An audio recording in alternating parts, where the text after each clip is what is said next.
Unboxing binili sa TikTok.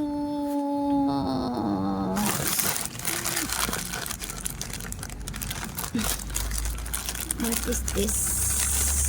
Ang binili ko kasi sports bra, tapos t-shirt, tsaka shorts. So tingnan natin. Thank you, sabi niya.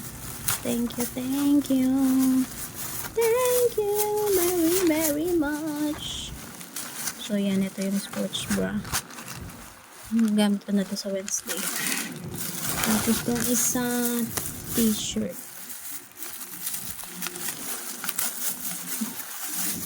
Ang size nitong t-shirt ay double XL.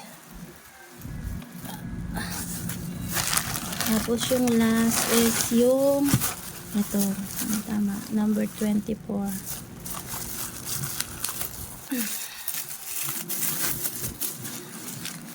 So, perfect. Mating na yung short ko. Tingnan natin.